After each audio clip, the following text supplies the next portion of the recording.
Chers téléspectateurs, merci de choisir la radio-télévision La Voix de la démocratie congolaise.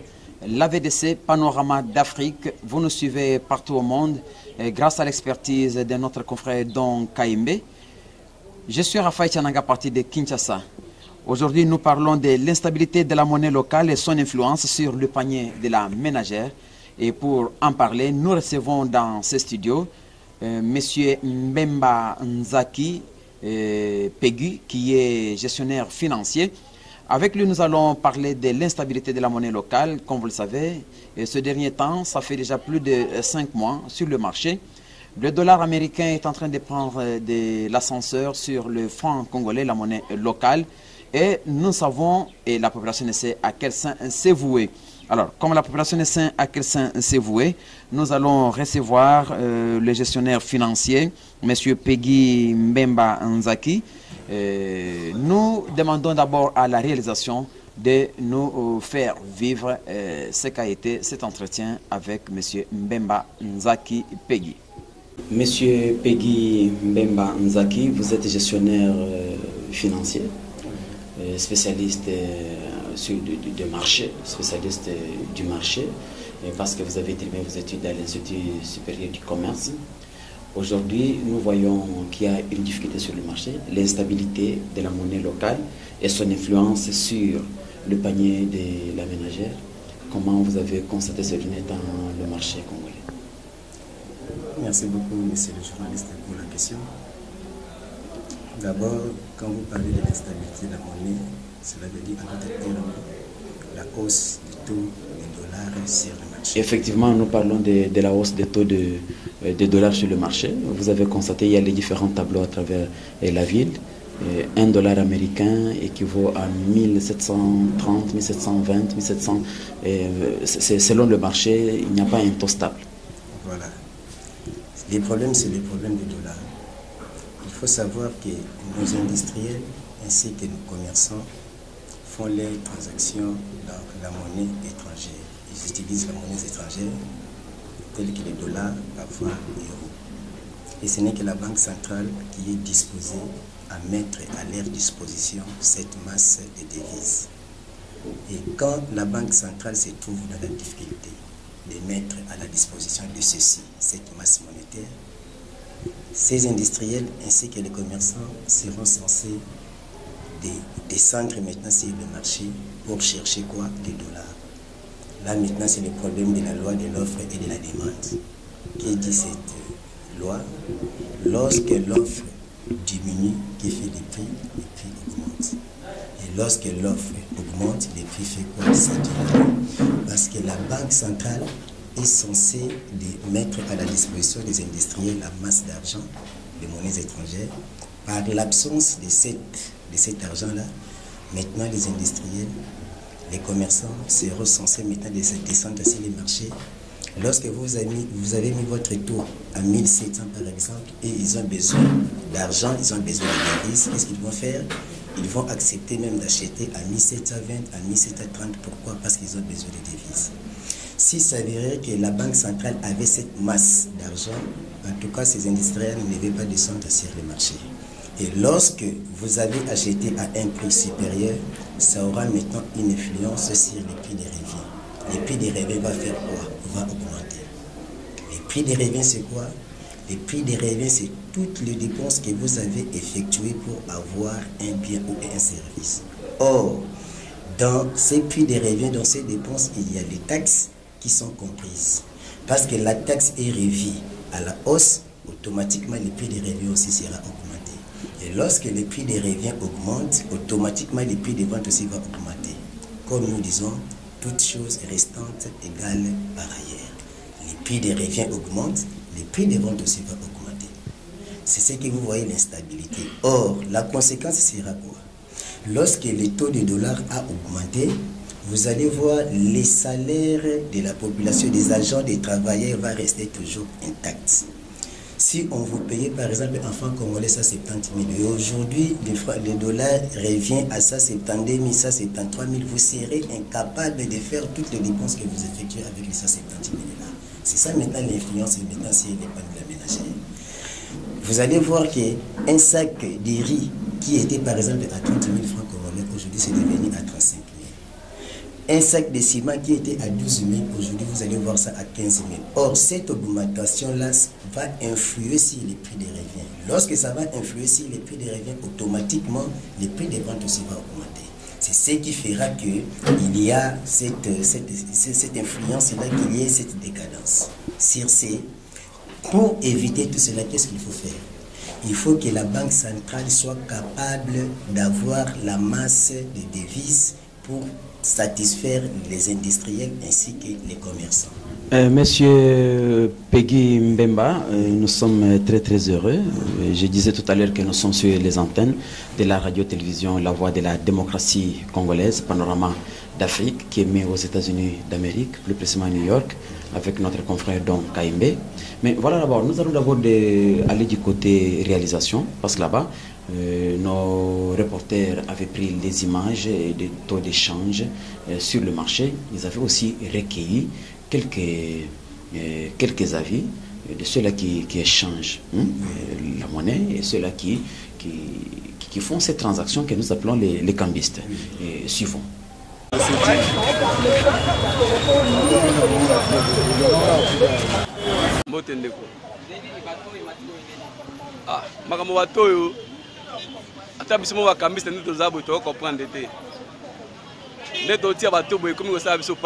C'est parce que premièrement makambo ya bato ezalaki na ngote.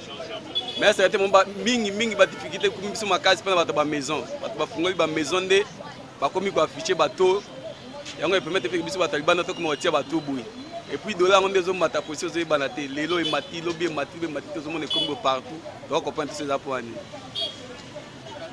Ezaka ndenge ni ba kotika la bino ba mbongo en franc po bulukela bato ba dollar toni. Mingi yango. Mingi bato batika so ba frère comme ba partout na biso ba kompa pelo ko wela na so ko na pesi na tubu wana ya pesi likulu so na pesi na tubu wana pesi likulu ndio sa ko mutation ya dollar yango nde pusaka bino po matsa to ya dollar makasi po so ya zo benda dollar et ça peut que le po bénéfice na biso c'est utaka on ba pesa mbongo na mo mota likulu il faut tia po matsa to na yo po benda mbongo po o te kali sumbongo awa bozo senga gouvernement nini abundisa pina toyo makasi likambo to pina to seka pina gouvernement makasi pina gasala pina effort que makambo oyo elongwa surtout makambo ba fiche oyo elongwa to tika pina pa mato eza ya kokita et ça biso bien boetane to ça to c'est parce que to se retrouver les soutés. OK, merci. Ça to ngo ematibo inene to emataka même na bamboka nyonso tango bozo produire te to emataka kaka parce que pourquoi tous utiliser des monnaies na biso monnaie devise toza na ngote alors na banque centrale nyos bazaka na réserve ya monnaie internationale par exemple dollar soit euro et permettre que tango hausse ya monnaie vitesse ya monnaie locale ezana excès et permettre que ba injecter monnaie internationale pendant que et pe na biso dollar ezaka lisusu te euro ezate ba réserve nyoso basi basilisa yango et encore aussi to produire la gâté kaka soso et utaka libanda Thomson libanda alors pour basomba ngo na libanda il fallait dollar il fallait euro pendant que biso toza nango te comme conséquence et sali de sorte que to emati so bazole bate ba politicien ba ya kopesa bino mbongo bolukela bango ba dollar yango nde bomatsaka bato po bozo ba dollar mbango mais c'est parce que production zate c'est l'activité ezande cambisme tozo produire été tant que tozo produire été c'est-à-dire tozo masango ya libanda soso ya libanda ndika ya libanda oro kuna ba okende kosomba na monnaie na biso te ba okende na dollar comme conséquence ba ko ya koluka dollar oro dollar ezate eza c'est comme si loso soki loso eza pa soki loso eza pa mutu moko na kini mobimba loso ekomata prix mais soki mutu nyonso aza na loso ekomata prix te parce que mutu nyonso aza nango mutu pe akoluka ngo azate. Merci beaucoup. Bonjour papa. Bonjour mon frère. Vous venez d'échanger, vous venez d'obtenir la monnaie locale, c'est à quel taux? En tout cas ici, je viens de l'obtenir à $1 à 1720, mais ailleurs en ville là-bas, nous l'avons même à 1735, 1740. Qu'est-ce qui fait que le dollar puisse hausser des prix comme ça? En tout cas, c'est notre banque centrale qui n'a pas su avoir de mesures d'encadrement. C'est la banque centrale qui doit faire ce travail-là. Et puis chez nous au Congo ici, on ne produit pas. Tout se vend. Les investisseurs font défaut. C'est les investisseurs qui doivent nous amener les dollars ici. Quand il y a 40 $, nos papiers ici montent aussi, deviennent comme des papiers simples et puis ça monte. Hein. Donc il faut d'abord avoir le dollar sur place et que la banque puisse faire avoir des mesures d'encadrement, de sorte qu'on puisse avoir un taux fixe. Les taux sont en train de basculer du jour au lendemain. Aujourd'hui c'est 1200, c'est 700, 1720, 730, 40. Nous risquons d'aller jusqu'à 200. À votre niveau, jusqu'au niveau de la banque, quel est le plaidoyer que vous menez, que ce soit au niveau du gouvernement, que ce soit au niveau du ministère de l'économie ou des finances par rapport à ça? Justement, nous devons avoir des investisseurs ici qui doivent nous amener les capitaux frais. Les dollars, même les euros et les autres monnaies, ils circulent dans le monde entier. Mais tant que nous ne produisons pas présentement, tout vient de l'extérieur, c'est nous qui payons. Alors qu'eux aussi doivent nous amener les capitaux frais ici, de sorte que nous, qu'on puisse avoir autant de... Il y a beaucoup de devises chez nous ici, donc le taux de dollar va baisser. Mais tant qu'il y a rareté de dollars sur le marché, alors ce qui est rare est cher. L'offre de la demande, c'est comme ça. Mais il n'y a pas une banque d'investissement. Comment pensez-vous orienter le chef de l'État à obtenir une banque d'investissement au pays? En tout cas, nous sommes encadrés par les FMI. Dernièrement, on a vu le chef de l'État au niveau de justice là-bas en train de négocier que les FMI puissent nous soutenir. Il y a déjà des mesures qui ont été prises au niveau de notre pays pour qu'ils puissent un peu travailler dans la légalité et dans l'ordre pour que nous puissions suivre les règles que la Banque mondiale nous a données pour opérer dans notre pays. Nous vous disons merci. Merci beaucoup mon frère. Monsieur Peggy, vous venez de voir, ils sont en train de dire qu'à des moments, ce sont les politiques qui thésaurisent l'argent dans la maison, qui leur viennent avec des masses de monnaie pour collecter les dollars. Qu'est-ce que nous pouvons faire pour parer à cette situation? D'abord, comme vous venez de le dire, c'est la politique. Il faut que la Banque centrale soit capable de contrôler d'abord la masse monétaire. Moi, maintenant, je parle en termes de thésaurisation. Plusieurs Congolais n'ont pas confiance en nos banques. Pourquoi ils n'ont pas confiance? Si la Banque centrale, par exemple, met son taux, par exemple, à 900 francs ou à 1500, 1200, vous allez voir que la Banque centrale sera dans la capacité de contrôler la masse monétaire. Et il faut savoir d'où vient cet argent-là que la politique utilise pour venir à la recherche des dollars. Il faut aussi le savoir. Et lorsque nous étions à la banque, nous avons trouvé, par exemple, à la BCDC, il y a le taux d'échange sur les différentes monnaies. Et $1 américain revient au niveau de la banque à 1755. Mais sur le marché couramment, si vous avez 1755, vous n'avez pas $1 américain. Il faut aller jusqu'à 1800, 1810.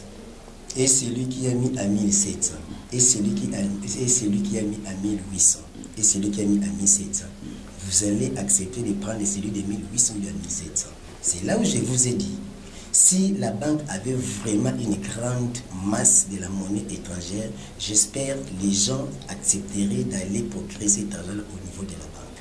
Mais parce que il y a la politique, comme vous venez de dire, ils gardent encore, ils thésaurisent de l'argent en monnaie locale, ils ont besoin des devises. Qu'est-ce qu'ils vont faire? Ils vont maintenant hausser des prix pourvu de voir quoi, pourvu de prendre quoi, pourvu des dollars. C'est dans ce sens-là. Donc, garder l'argent de la monnaie locale, c'est une insécurité pour eux. Vaut mieux garder l'argent en monnaie étrangère. Et pour l'avoir, il faut faire quoi? Il faut maintenant hausser les prix. C'est pour ça que les gens préféreront d'avoir $1 à 1800 que de l'avoir à 1700. L'instabilité de la monnaie locale et son influence sur le panier de la ménagère, nous en parlons avec Peggy Mbemba Nzaki, qui est gestionnaire financier, assistant à l'Université libre protestante en Afrique, assistant à l'Institut supérieur du commerce, et il est aussi assistant dans plusieurs universités de la ville de province de Kinshasa. Monsieur Mbemba, j'aime bien vous appeler comme ça, cela ne signifie pas que vous êtes un Mbemba, l'ancien sénateur, l'ancien vice-président de la République.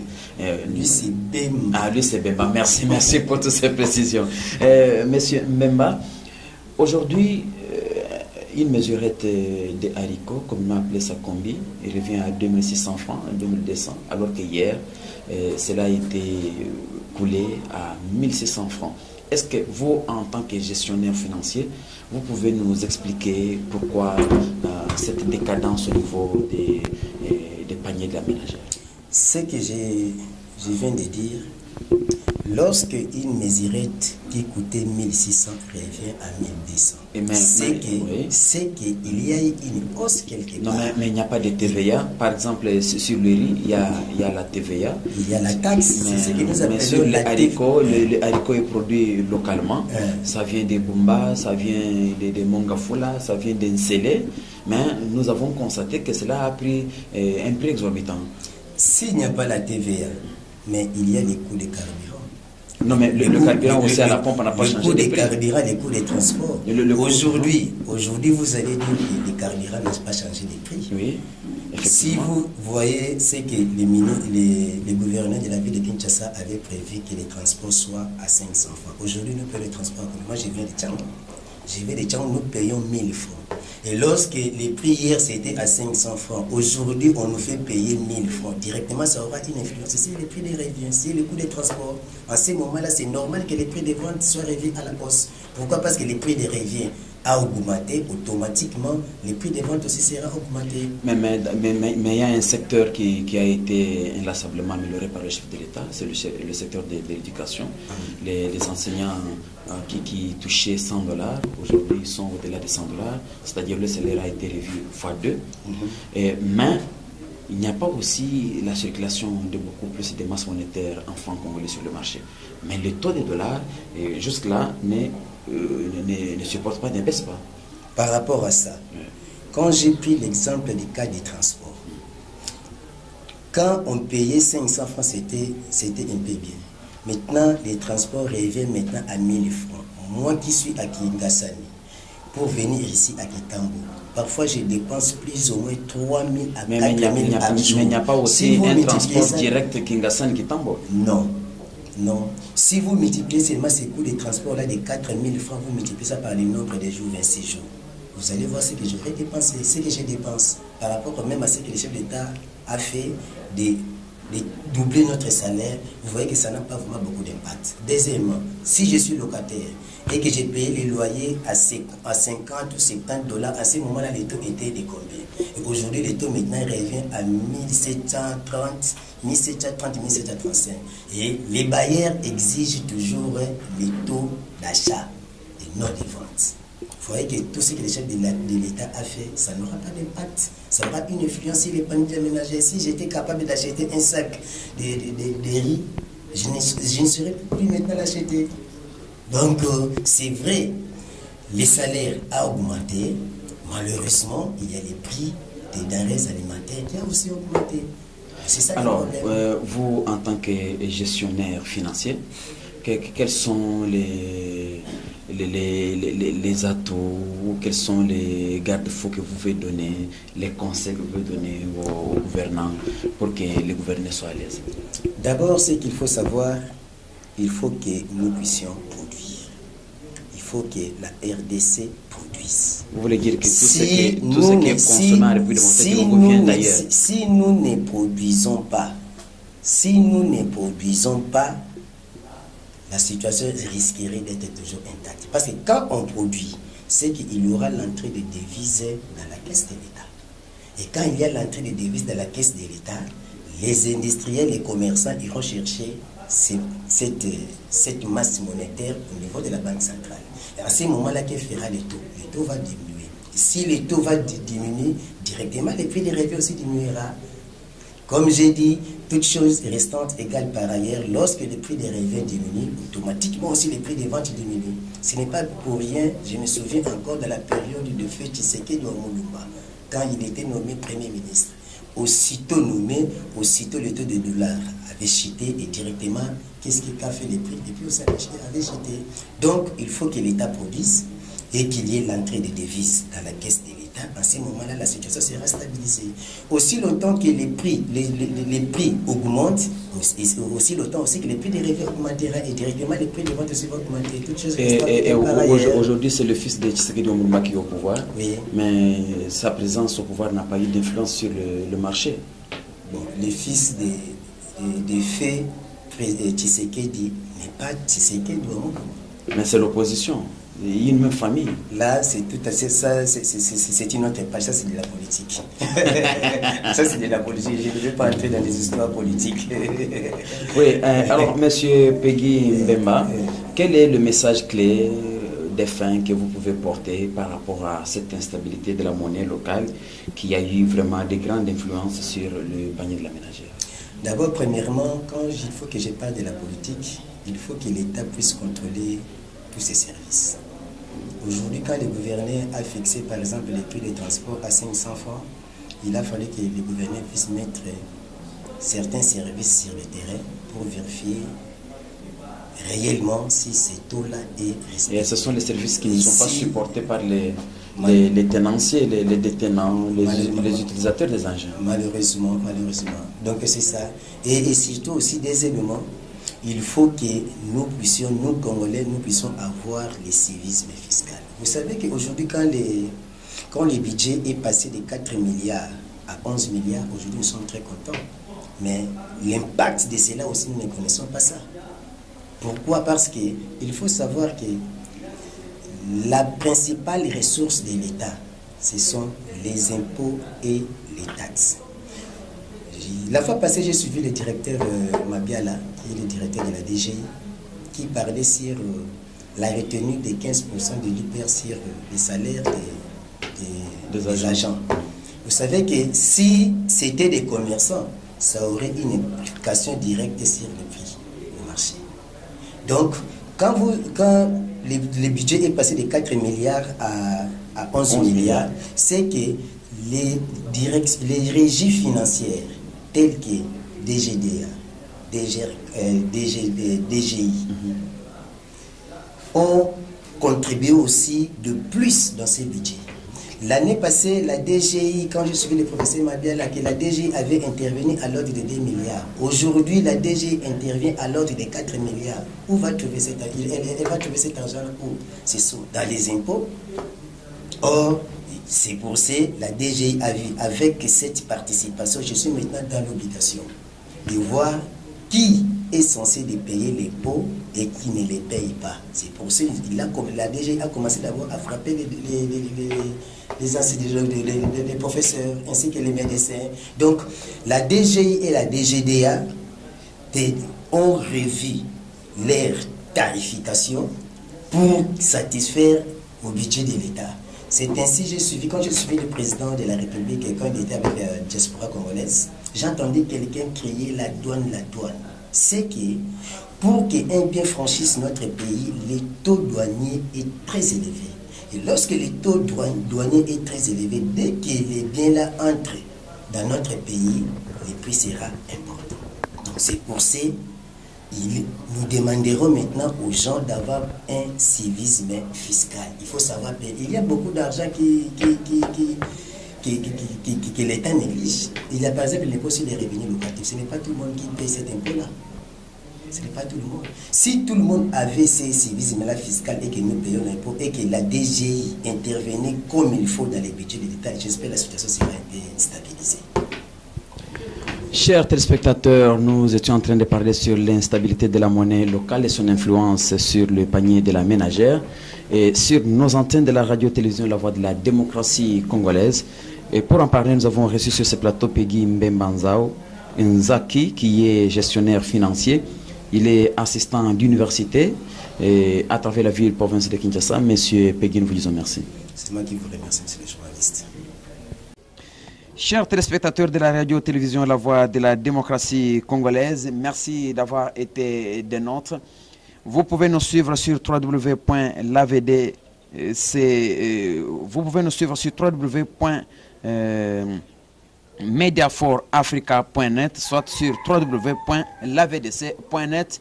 N'oubliez pas d'entrer sur notre page YouTube Info RD Congo. Je suis Raphaël Chananga à partir de Kinshasa en République démocratique du Congo. Merci à Théodore Bakatouya qui est derrière la caméra. Merci à Donkaimbe et José Kapajika pour la réalisation et la coordination. Et à la prochaine.